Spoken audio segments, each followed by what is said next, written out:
Before this video starts, I'd just like to make an announcement. I have the Liberal Tears mug for $14.99 on my website. It is the first link in the description if you want to go pick one up. Don't worry if it breaks when it comes to your house. I'll send you another one for free out of my pocket. I don't care. I want you to get your Liberal Tear mug. It comes in Liberal Tears white with the face, black with the face, white without the face, and black without the face. So pick whichever one you want, and it'll come to your door in about 3 to 5 days. So that should be epic. First link in the description. Thank you. Let's go on with the video. Okay, so first of all, let's start with the notion of white privilege, which has become this buzzword that you hear all the time now. White privilege is responsible for everything up to and including the Kardashians. It's responsible for everything, white privilege.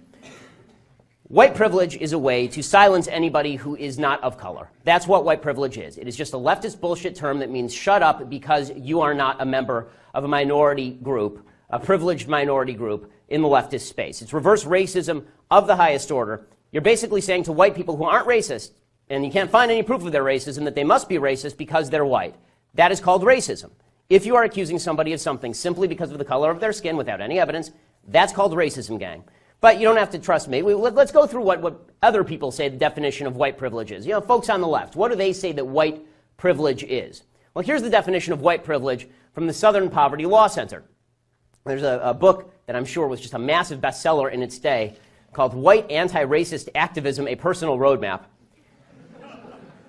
And the only person who bought it was the author, Jennifer Holliday's mother. But apparently, her mother works for the Southern Poverty Law Center because here is the definition of white privilege that they quote over at the SPLC. For people who don't know, the SPLC is an extraordinarily far-left organization that pushes the notion that basically anybody who is conservative and on the right side of the aisle must be a member of a hate group. So here is their definition of white privilege. Quote, white skin privilege is not something that white people necessarily do, create, or enjoy on purpose.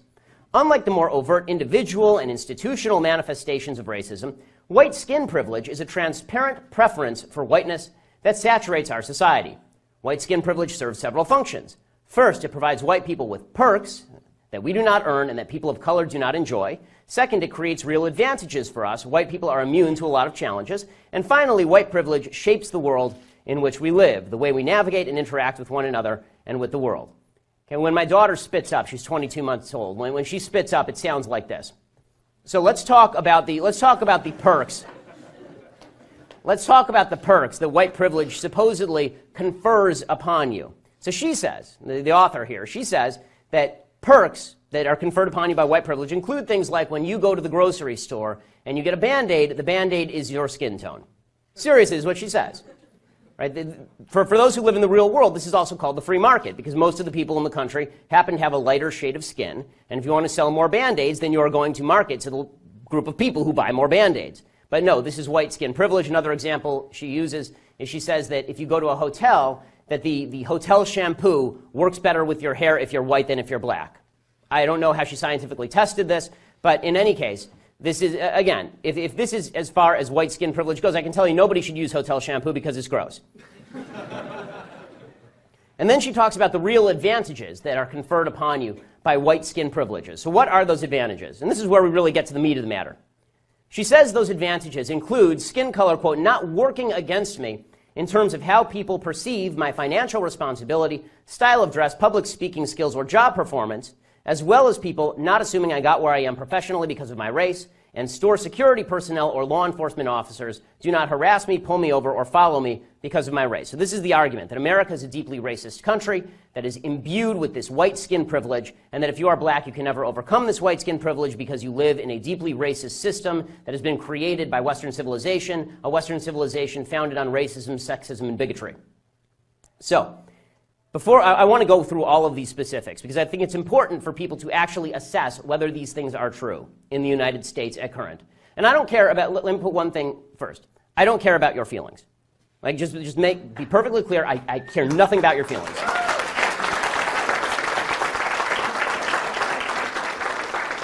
I don't want to hear about your feelings. I don't want to hear about your subjective emotions. I don't want to hear about your heart cries out to that. I don't care. You're not my wife. You're not my kid. I don't give a damn.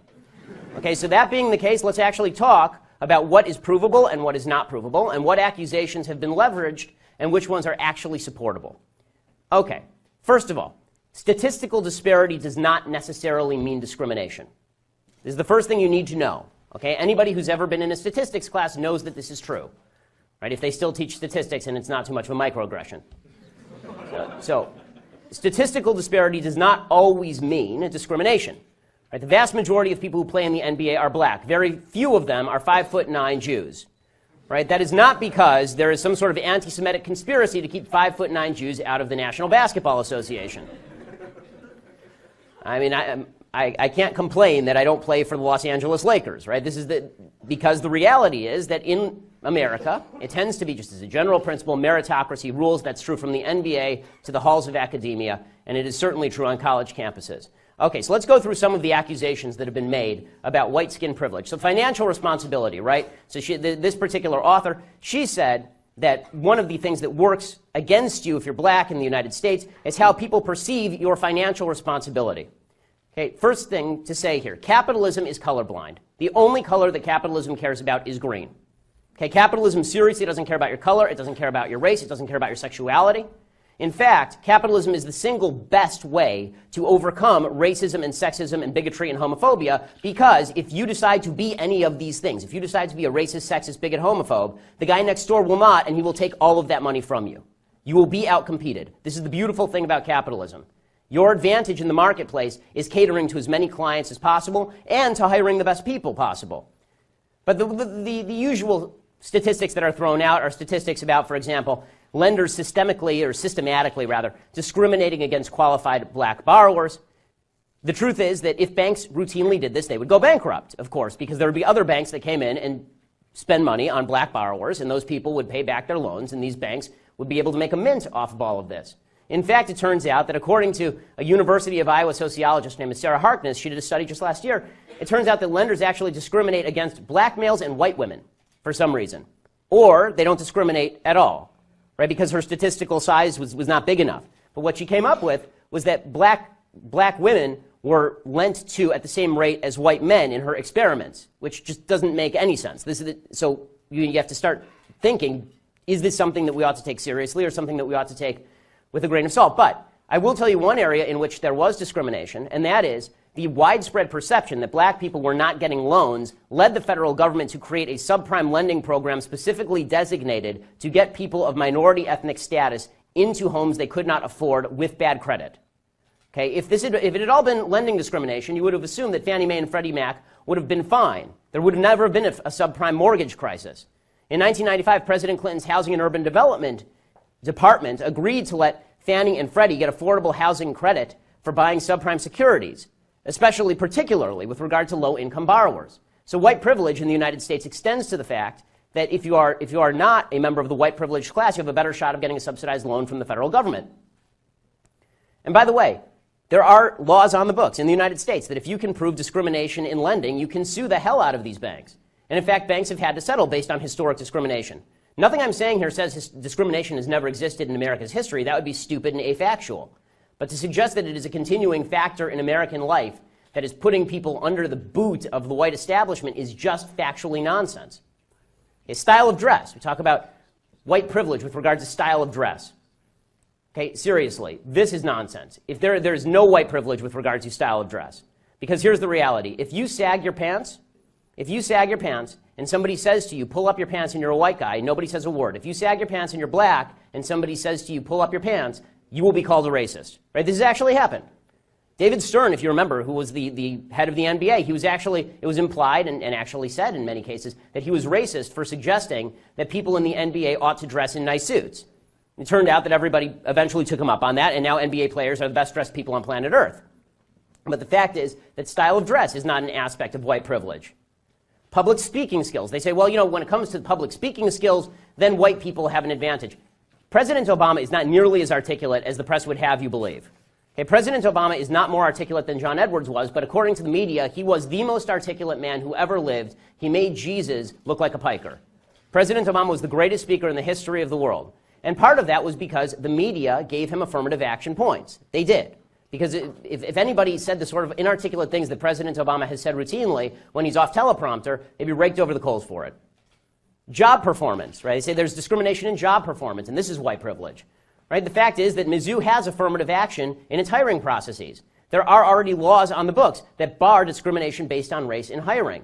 There's already a federal Equal Employment Opportunity Commission that investigates charges of racism on a routine basis. It has a program. It's called E-Race, the Eradicating Racism and Colorism in Employment. It's designed to fight discrimination against people of color. That is not white privilege. That is the government going out of its way to attempt to fight individual racists and, in some cases, go beyond the evidence in order to demonstrate racism. The idea that, especially on college campuses, that black folks on college campuses, people of color on college campuses, are suffering from some unspecified white privilege. Really talk to the Asian guy who has to score 230 points above the black guy in order to get in the same college before you tell me about white privilege. Okay, the fact is that affirmative action programs across the country, de facto and not de facto and in law as well, all of these programs are specifically created in order to get ethnic minority students with lower SAT scores into the building. Okay, if it's white privilege to sit on the side because you can't go to college because the black guy took your slot because he had a lower SAT score, and it didn't matter that he grew up rich and you grew up poor, right? If that's white privilege, then nobody would want to be a member of the white privileged class. Racial profiling in crime. This is the one that you hear the most often. Right? The police are out to get black folks. Without evidence, we keep hearing that white officers shoot black people for no reason whatsoever. This is absolute nonsense. More white people in the United States die at the hands of the cops than black people. More importantly, blacks are more likely to be killed by police than white people on a percentage basis, but police are less likely to kill black people in the same circumstances. According to Professor Peter Moskos of John Jay College of Criminal Justice at CUNY, City University of New York, quote, if one adjusts for the racial disparity in the homicide rate, or the rate at which police are feloniously killed, whites are actually more likely to be killed by police than blacks. In other words, if you take a look at the murder rate in the black community, which is significantly higher than the murder rate in the white community, and you use those statistics rather than just general population statistics, what you see is that the cops overrepresent in terms of the number of whites that they kill as opposed to blacks that they kill. How about racial profiling when it comes to speeding? Right? You get this one a lot. Driving while black. Well, if you remember back to the 1990s, there was a big hubbub. There was a settlement actually from the state of New Jersey in which the state of New Jersey was accused of discriminating against black drivers. Right? Black drivers were saying that they were being pulled over for no apparent reason. Well, the Department of Justice and the New Jersey Attorney General commissioned a study, and they clocked the speed of all the drivers. Instead of just assuming that everybody drives the same speed regardless of race, which again was an evidenceless proposition, they actually went ahead and they looked at how do people drive in the state of New Jersey. Turns out that black people sped disproportionately. Blacks were 25% of all the people speeding and 23% of all the people getting speeding tickets. Right? So the idea that just because there's a disproportionality that is evidence of racism, it's just not true. How about sentencing disparities? I mean, as long as we're myth-busting all of this, how about sentencing disparities? Right? There's this idea out there that black people and white people who commit the same crime, they go to jail for different periods of time. Particularly, people like to cite the disparity between crack and powder cocaine sentences. Okay, the fact is that the reason that there is a disparity between crack and powder cocaine sentences is because it is easier to distribute crack, and it is easier to sell crack, and it is easier for people to get high off of crack. And the people who were the moving forces behind the crack powder cocaine disparity were black legislators in inner cities who didn't want people selling crack cocaine in their communities. A majority of black legislators voted in favor of of disparities in terms of crack versus powder cocaine. As early as 1994, the Justice Department surveyed felony cases in the country's 75 largest urban areas. They found lower felony prosecution rates for blacks than for whites. Actually, the truth is that one of the biggest problems plaguing black communities right now is under-policing, not over-policing. It's not finding people who kill people and putting them in jail. It's not finding serious criminals and putting them in jail. There's a great book called Ghetto-Side by a very leftist journalist named Jill Levy. She talks specifically about this. She says that one of the things that is necessary if you want a better lifestyle in inner-city black communities is more law enforcement. You need people to feel protected. The reason people aren't investing in Ferguson, Missouri has nothing to do with racism and everything to do with the fact they don't want to have their store burned down.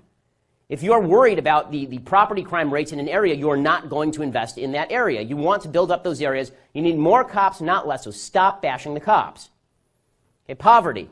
And the idea is that blacks in America are more impoverished than whites because of systemic racism.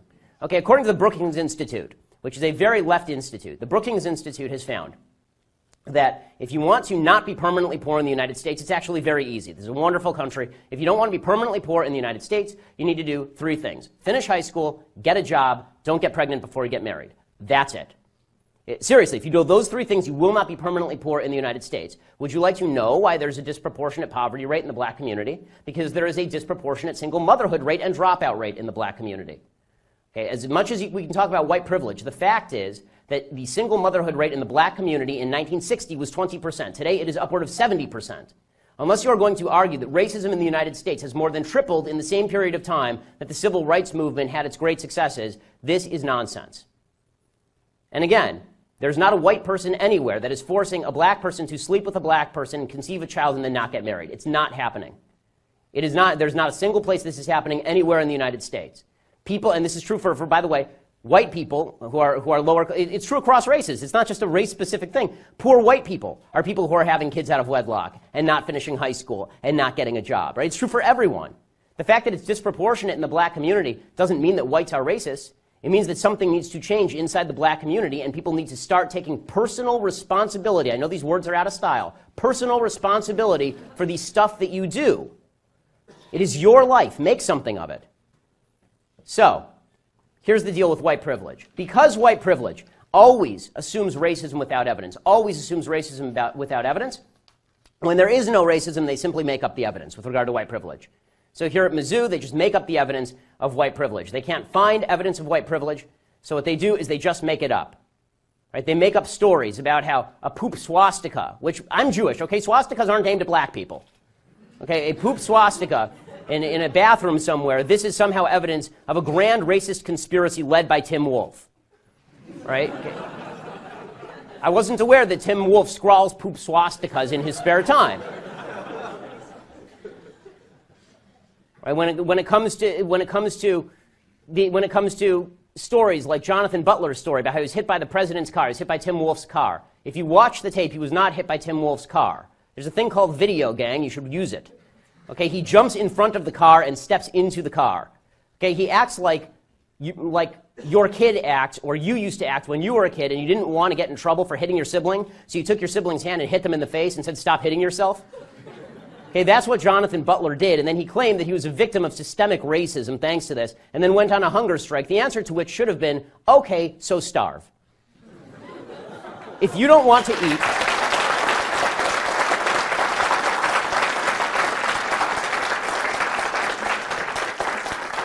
it's a free country, gang, and if you don't want to eat, it's your own damn problem.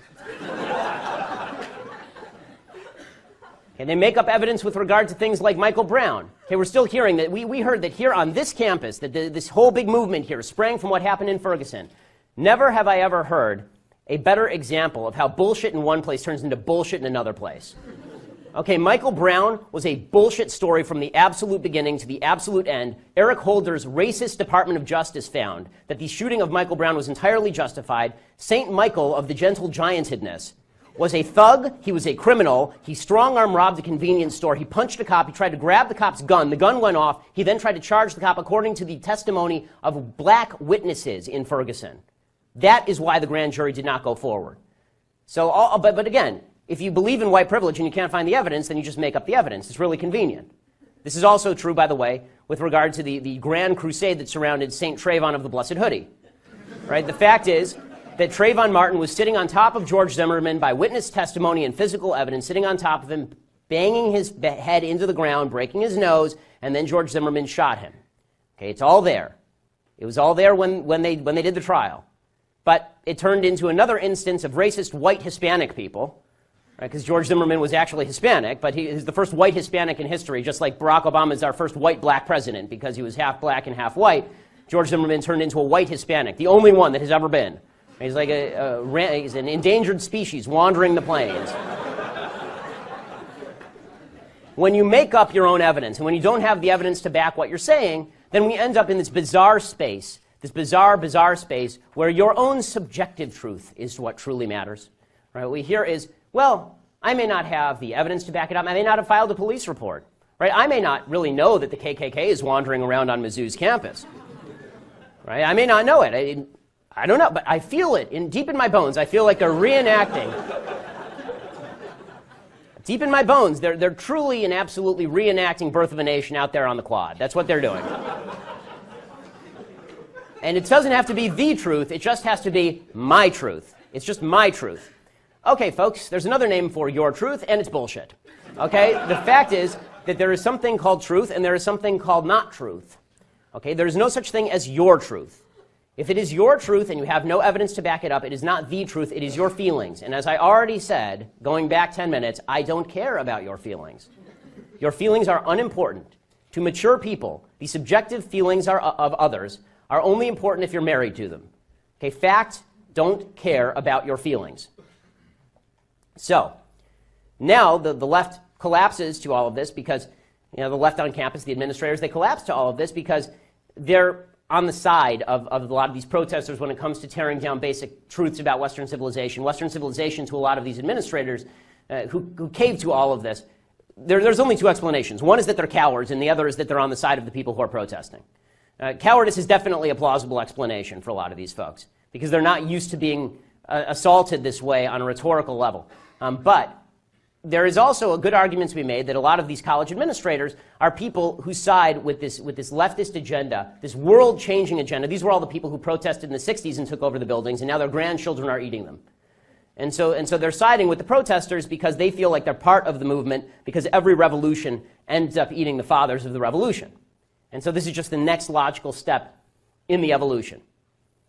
And the foundations of the country, are bad, and they agree Western civilization is a net bad, and because Western civilization is a net bad, anything that tears down basic principles, including free speech, including innocence until proven guilty, until basic standards of evidence and fact, including objective truth, all of these things must be torn down, and if the students are willing to do it, then we're willing to help.